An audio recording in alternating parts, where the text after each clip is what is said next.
there is a moment, and most people miss it completely, where an empath decides without a single word that you no longer have access to them, not to their time, not to their energy, not to the version of them that made you feel more alive than anyone else ever had. That decision doesn't arrive with a fight. It doesn't come with a dramatic exit or a tearful confrontation. It arrives quietly in the middle of an ordinary Tuesday when they're washing dishes or staring out a window, and something inside them simply stops reaching for you. You won't see it happen. That's what makes it so disorienting. One day they're present, warm, attentive, the kind of person who remembers what you said 3 weeks ago and asks about it. And then slowly they're not. They still reply to your messages. They still show up. But something essential is gone, and you can feel the absence of it even if you can't name it. By the time most people notice, the decision was made months ago. Here is what no one tells you about empaths. They are not fragile.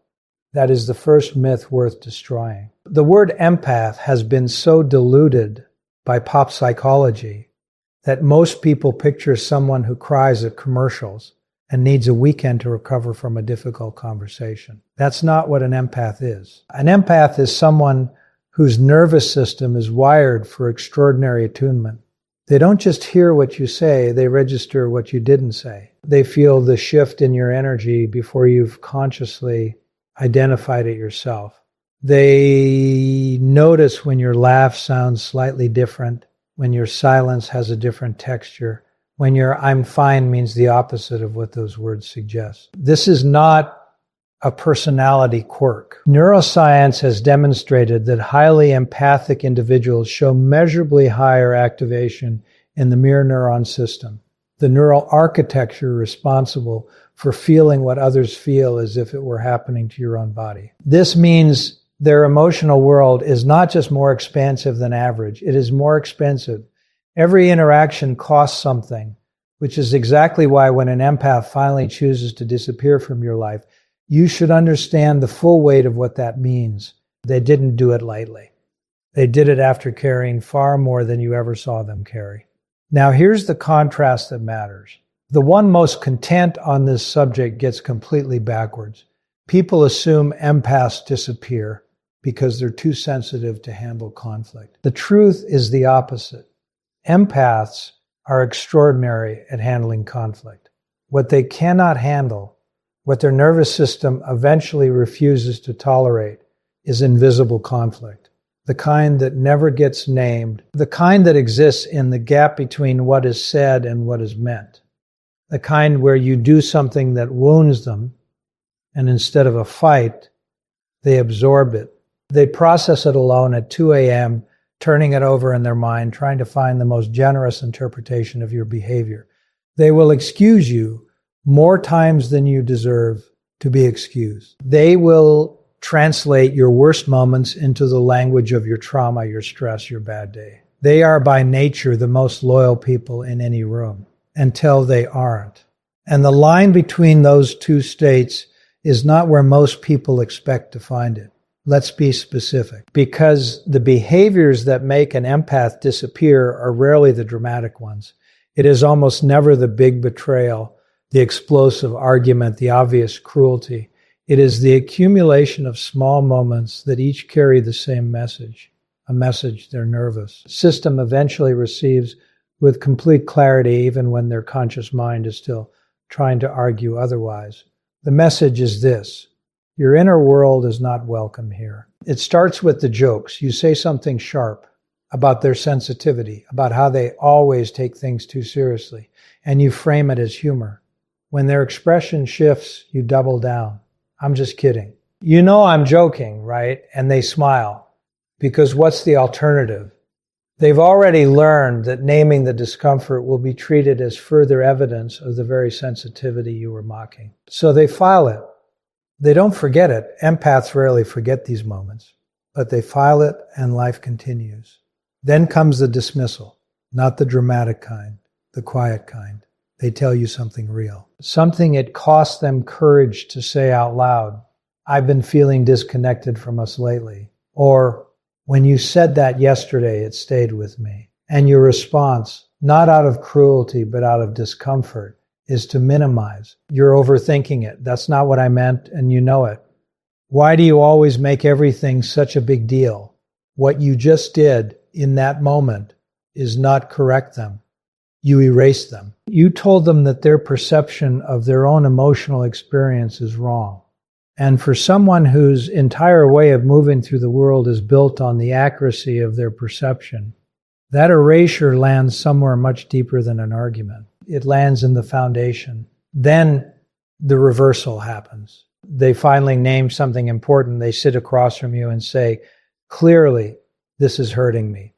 And within minutes, somehow, through a sequence of moves so practiced, it happens almost automatically, they find themselves comforting you, managing your reaction to their pain, apologizing for the way they brought it up. The original issue evaporates, and they're left holding both the original wound and the new guilt.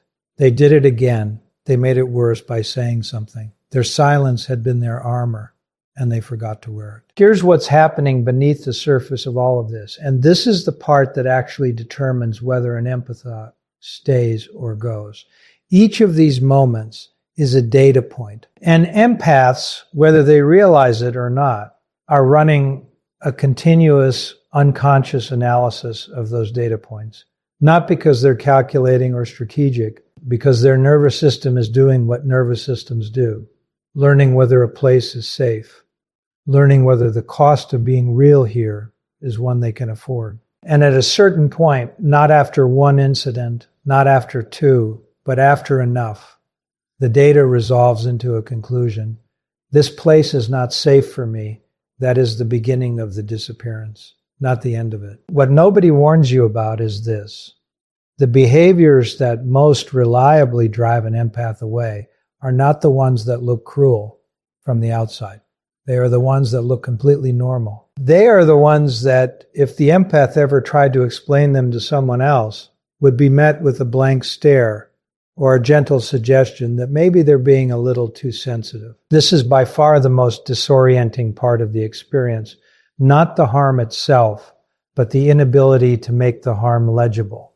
When you can't point to anything that looks obviously wrong, you start to wonder if something is wrong with you instead. And that self-doubt, that slow erosion of trust in your own perception is not a side effect of the dynamic. For certain people, it is the dynamic. It is the entire mechanism. So let's name the behaviors clearly, not to assign blame, but because clarity is the only thing that breaks the cycle for everyone involved.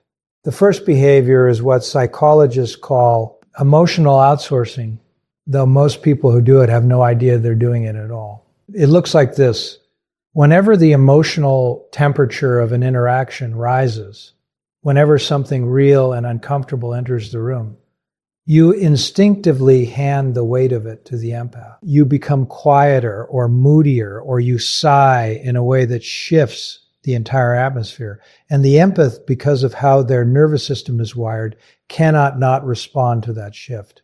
They feel your discomfort as if it were inside their own body. So they move toward you. They soften. They ask what's wrong. They manage the emotional climate of the room so that you don't have to. And the moment they do that, the original tension, the thing they were trying to bring to your attention, or the discomfort they were sitting in, disappears. Because now they're too busy tending to yours. You may experience this as them being naturally caring. And they are. But what's also happening is that their emotional needs are consistently being displaced by yours. And neither of you has named it.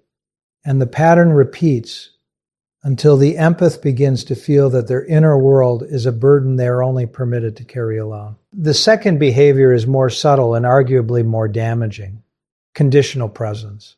This is the pattern where your warmth, your attention, your affection, the version of you that makes the empath feel safe, is reliably available only when things are easy. When they're happy, fun, low maintenance, and asking nothing difficult of you, you're wonderful, you're attentive, you're the person they fell in love with or chose as a friend or trusted as a family member.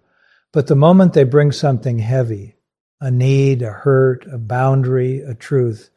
The warmth recedes, not dramatically, not with cruelty. It simply cools. And the empath notices. They notice every time because they are wired to track exactly this kind of fluctuation. What they learn gradually and then all at once is that your care is not unconditional. It is a reward for being easy. And the moment they understand that, something changes permanently in how they see you, not with anger, but with a grief that is much harder to recover from. The third behavior is one that almost no one talks about, and it may be the most insidious of all, the habit of rewriting history in small increments. It doesn't announce itself as gaslighting, which is a word so overused it has started to lose its edges. It looks much quieter than that. It looks like I never said that. That's not how it happened. You always misremember things when you're upset. Each individual instance seems small enough to argue about, and arguing about it never leads anywhere because you seem so certain. And they start to wonder if their memory is simply less reliable than they thought. But what is actually happening is that their reality is being edited. Their record of events is being quietly revised. And for someone whose greatest gift is the accuracy of their perception, someone who has built their entire way of relating to the world on the belief that what they feel and observe is real, this is not a small wound. It is an attack on the very instrument they use to navigate life. After enough of these moments, they stop trusting what they perceived. They stop trusting themselves. And when a person stops trusting themselves, they have two choices: collapse inward or cut the source. Empaths, once they find the clarity, almost always choose the latter.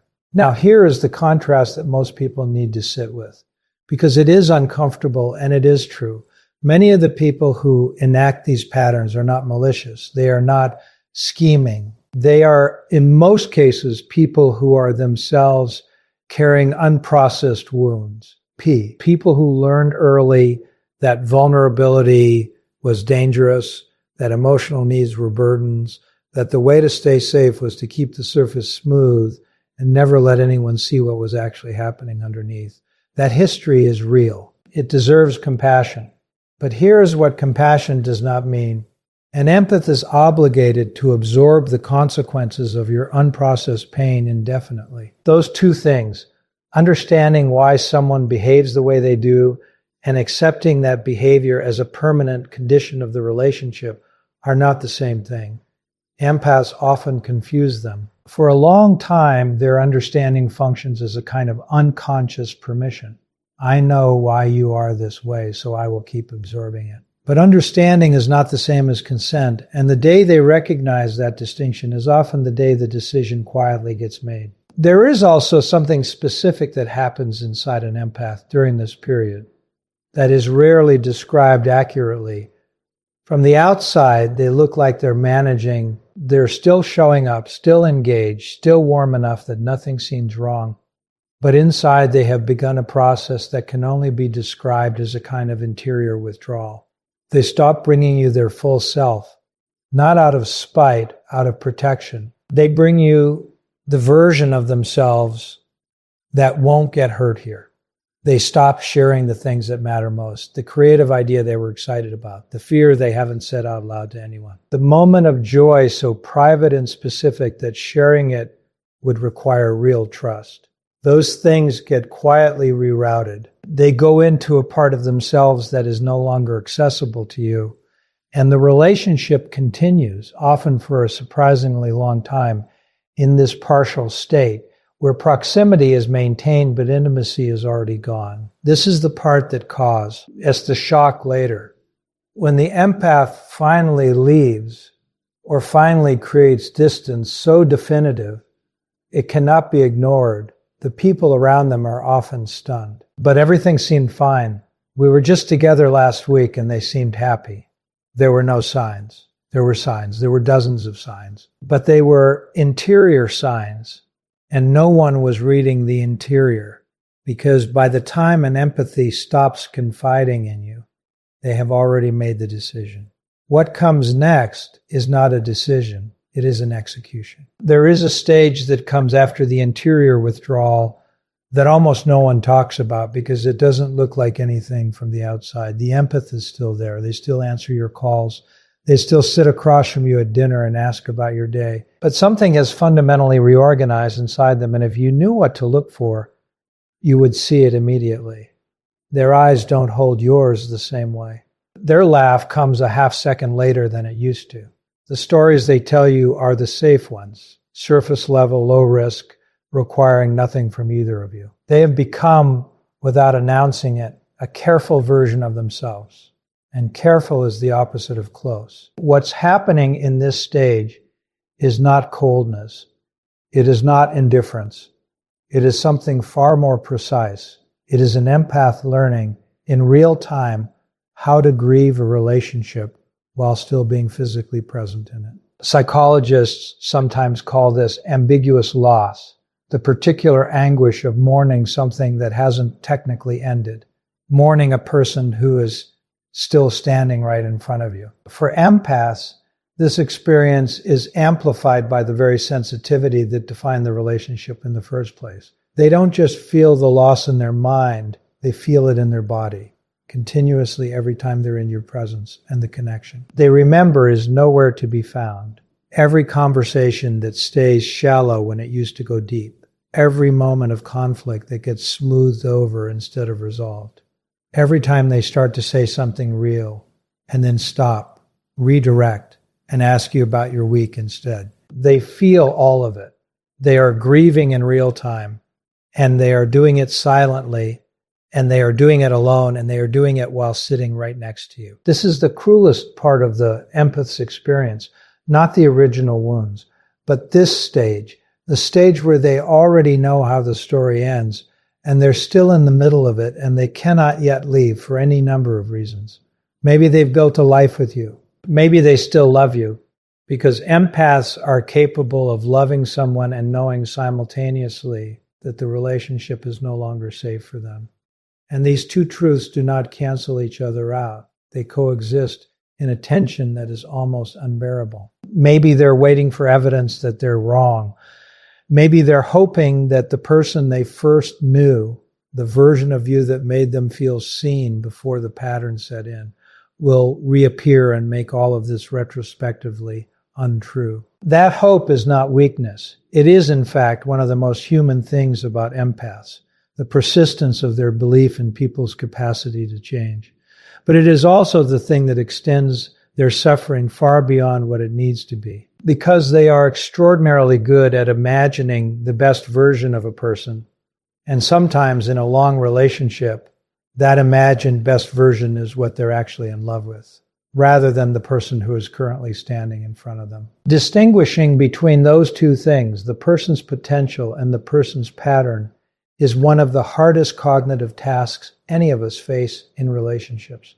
For empaths, it is harder still because their ability to feel into someone else's depth makes the potential feel very, very real. Here is where the script has to shift, because this is the point where diagnosis without direction becomes its own kind of cruelty. So let's talk about what actually changes the outcome, because the disappearance is not always inevitable. There is a window, and it is smaller than most people realize, and it closes faster than anyone expects. But it exists. And what determines whether that window stays open or shuts permanently comes down to one thing and one thing only: repair, not apology. Repair. These are not the same thing, and the difference between them is everything. An apology is a statement: I'm sorry I hurt you. It is words directed at the past. It requires nothing to change going forward, which is why empaths have often received dozens of apologies from the same person for the same behavior, and found that each subsequent apology lands with slightly less weight than the one before it. Not because they're unforgiving.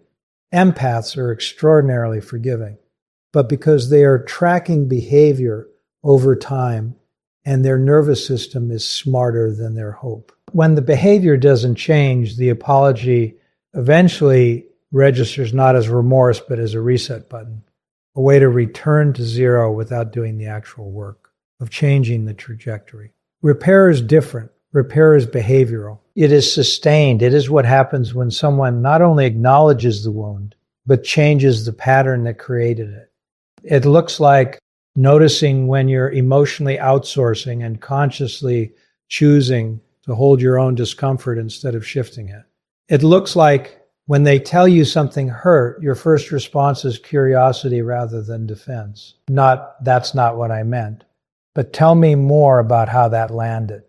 It looks like consistency between who you are when things are easy and who you are when things are hard. Because that gap between your easy day self and your hard day self is exactly where empaths take their measurements. It is where the data is collected. And sustained repair closes that gap in a way that no single conversation, however honest or emotional, ever can. Now, here is something important to understand about the way empaths respond to genuine repair, because it surprises most people. When real change begins, when the pattern actually shifts, the empath does not immediately soften. They become, if anything, more watchful. This is not stubbornness. This is intelligence. Their nervous system has been conditioned by the previous pattern, and it needs more evidence than a single incident to update its conclusion. This is how trust actually works, not as a light switch, but as a slow accumulation of contradictory evidence. Each interaction that goes differently than it used to is a data point in the opposite direction. Each moment of genuine repair adds to a counter record. And over time, if the change is real and sustained, the counter record becomes strong enough to revise the conclusion the nervous system had drawn. The shoulders don't tighten when the phone lights up. The stomach doesn't drop at a change in tone. The careful version begins gradually to step back. The full self begins tentatively to return. But, and this is the part that requires honest reckoning, if the repair doesn't come, or if it comes and then quietly dissolves back into the old pattern after a few weeks, the window closes. Not with drama, not with a declaration. The empath simply stops monitoring for change. They stop watching for evidence that things might be different, and when they stop watching, they have reached the final stage of the disappearance, the stage where the outcome is no longer uncertain, the S. Stage where they are simply working out the practical logistics of creating distance, in whatever form that takes, given the specifics of their life and relationship. They are no longer hoping, they are planning, and they are doing it with a clarity and a calm that can look from the outside unsettlingly like indifference, but is in reality the particular peace that comes when a person finally stops fighting against their own perception and simply allows themselves to know what they have known for a long time. That peace is not the end of grief. It is the beginning of a different kind. The grief that comes with the acceptance of a truth you spent a long time trying to disprove. But it is also, for the empath, the beginning of something else, something that the disappearance, for all its pain, makes possible, something that cannot be found on the other side of a relationship where they were never fully permitted to exist. What that something is, and what it means for everyone in this equation, on both sides, is where we go next. What the empath finds on the other side of the disappearance is not what most people expect. It is not triumph. It is not the clean cinematic freedom of someone who has finally escaped. It is quieter than that, and stranger, and in many ways more difficult, because the empath doesn't just leave a relationship when they disappear. They leave a version of themselves too, the version that spent so long contorting, shrinking, editing, and managing that it had started to feel normal. The version that had learned to experience their own emotional needs as inconveniences. The version that had become so fluent in other people's inner worlds that they had almost entirely lost the language for their own. That version doesn't dissolve the moment distance is created. It lingers. It shows up in the new silence, in the unfamiliar experience of having. No one's emotional climate to monitor in the strange discomfort of a Tuesday evening with no tension to absorb and no one to soothe. Freedom, when you have been conditioned to equate love with labor, does not feel immediately like freedom. It feels, at first, like emptiness. This is the part of the empath story that gets left out of every surface-level conversation about sensitivity and boundaries and self-protection. The disappearance is not the resolution. It is the beginning of a much harder and much more important process, the process of learning to exist fully in their own presence, of rebuilding the relationship with their own inner world that was slowly dismantled through years of having that world treated as inconvenient, excessive, or wrong, of relearning how to trust their own perception after it was questioned so many times that the questioning became an interior voice they couldn't distinguish from their own thoughts. This is not a weekend's work. It is not solved by a few weeks of journaling or a single honest conversation with a good friend. It is a reclamation that happens in layers, slowly, often non-linearly, with setbacks that look like healing and breakthroughs that arrive without warning in the middle of ordinary moments. But here's what is also true, and what matters just as much. It does happen. The reclamation happens.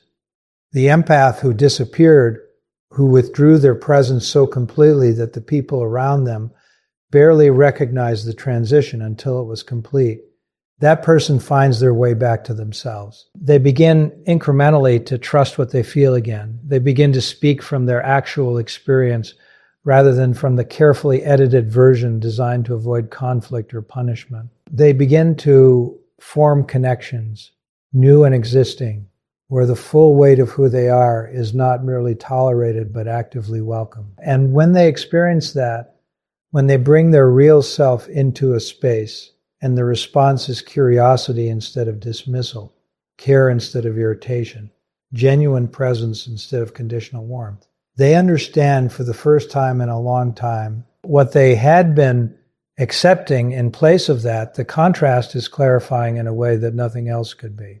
Now let's turn to the other side of this, because if you are someone who has watched an empath disappear from your life, or who can feel it happening right now, that slow withdrawal, that careful distance settling in like weather, then this part is specifically for you, and it deserves to be said without softening. You may not have intended to cause harm. That is probably true, and it matters. And it is also not the most important thing right now. The most important thing is this: intention does not determine impact.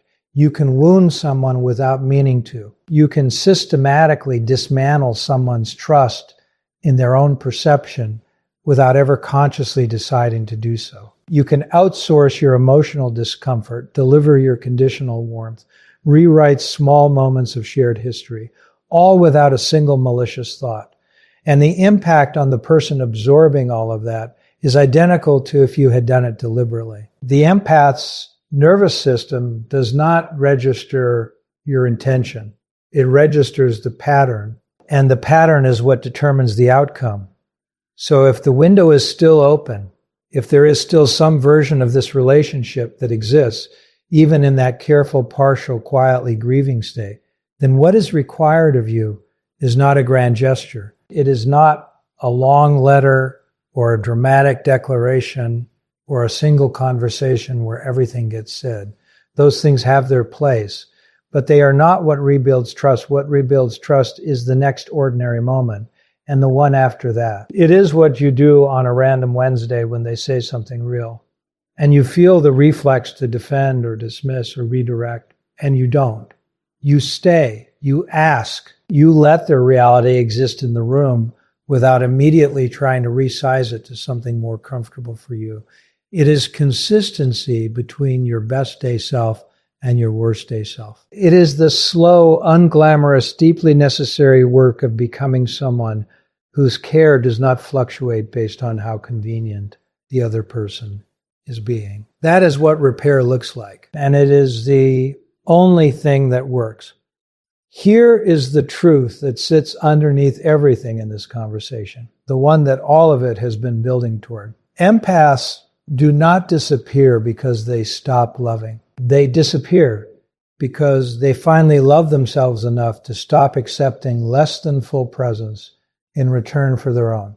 The disappearance is not a punishment. It is not even at its core a statement about you. It is a statement about them, about what they now understand they deserve, about the kind of connection they are no longer willing to live without, about the version of themselves they have decided to protect. It is, in the most literal sense, an act of self-authorship. The moment an empath disappears, they are writing themselves back into the story as the main character rather than the supporting role they had quietly been assigned. And if you are an empath watching your own withdrawal happen, feeling yourself grow quieter, more careful, more selective about what you bring and to whom, then hear this clearly. What you are doing is not giving up. It is not failure. It is your nervous system, your instincts, your hard-won self-knowledge finally being honored rather than overridden. The question now is not whether you were right to withdraw. The question is what you are moving toward. Because disappearing, G, from the wrong places is only half the work. The other half is showing up fully in the right ones. Bringing the whole self, the perceptive, feeling, extraordinarily attuned self that was never too much, was always exactly enough, into spaces that have the capacity to hold it. That is not the end of the empath story. That is where it actually begins.